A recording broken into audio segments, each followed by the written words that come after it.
me ruffling my hair. Probably not going to include this, so I don't know why I pointed it out. Hello and welcome to this week's Once Upon a Week. I'm Chris from UK TV podcast Nothing But Static. It's not just about UK TV. We're based in the UK. I feel like today is going to be a really rambly one, so I apologise. For those that don't know, this is a weekly vlog where I, episode to episode, watch Once Upon a Time and give my thoughts on each episode after each episode. Really excited about watching this week's. Last week was really good. Really liked Robert Carlyle. Went on about that a bit in the last video. Really liked the way they were developing the characters and the mysteries. So apparently when you say the word mysteries, you have to go mysteries.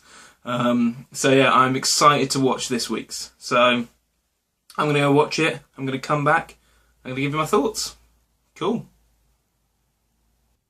Oh, yeah.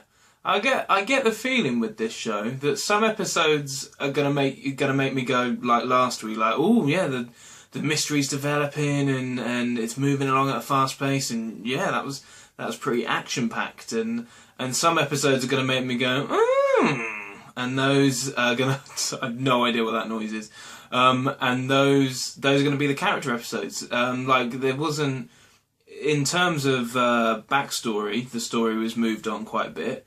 In terms of the actual plot about are they going to remember and all that kind of stuff, that it feels like this was more of a character one than that. In the way you can tell it's by the Lost guys, you really can. Some episodes of Lost were about mysteries being revealed, and some episodes of Lost were about these are who the characters are. And this was these are who the characters are. I should explain. Sorry. This episode was Snowfalls, and it was basically in the Storybrooke, the fairy tale realm. Realm was used. I've heard realms used with this show before, because I think Dan said Once Upon a Wonderland was set in a different realm, but they used the words realms on the show. The story of Snowfalls, episode 3, series 1, is in that realm, in the fairy tale world, is about Snow White and Prince Charming meeting. In the real world, it's about our world. It's about Snow White. Snow White reads Prince Charming a story, and he wakes up from his coma. It's weird. This show's weird. When you say that out loud, anyone not watching this show is probably within their right to be like, all right. But when you watch it, it's like, oh yeah, no, he's woken up from his coma, yeah. It's very, very, true love and all that stuff. But it doesn't feel soppy. It doesn't feel over sentimental. Just feels like some good storytelling. Although I'm glad they didn't put them together at the end of their adventures in the fairy tale world.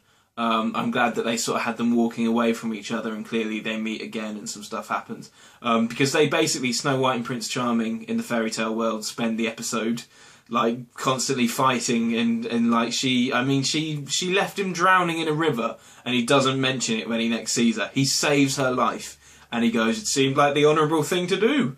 I would be like, why'd you leave me drowning? But that's not something he takes. So I didn't quite believe that they would be in love right away, if by the end of the episode they were in love and it was magical. And that's perhaps why, even though it is true love, it doesn't seem it so much, because they're not going, these characters are going to be in love by the end of their adventures with the trolls. There's clearly more. Those trolls were awesome, by the way. Hope the trolls come back. Also love Sleepy and Grumpy in the real world. That made me laugh. They're the hospital staff, and Sleepy falls asleep and doesn't keep an eye on the security camera, and Grumpy's grumpy. That was really nice as well. So really, really good episode. Really, yeah. Not. Don't feel the urgency of, oh, I really want to watch the next one, that I felt last week. But definitely feel more invested in the characters, and you definitely, at the beginning of it, when you're watching Snow White in the fairy tale world, are like, this is a new take on Snow White. I don't think she was a thief and stuff, but then she says she was only accused of being a thief, so maybe she's not. I don't know, but Really good episode. I'm looking forward to seeing, because clearly the young boy and Jennifer Morrison, Emma, isn't it? Yeah. Clearly they're going to keep spending time together and investigating it. So I hope each episode they're not caught by the mum and it's like, oh, you two are hanging out again. I want to know how they're going to just get to a point where they can hang out and do this and try and solve what's going on, without the mum having to threaten her with arrest or threaten him with being grounded. So I'm looking forward to that. I want them to address that soon, because at the moment every episode it's like, oh no, stop seeing my son, and it's like, well, she's going to keep seeing your son because that's the plot. So I hope they address that.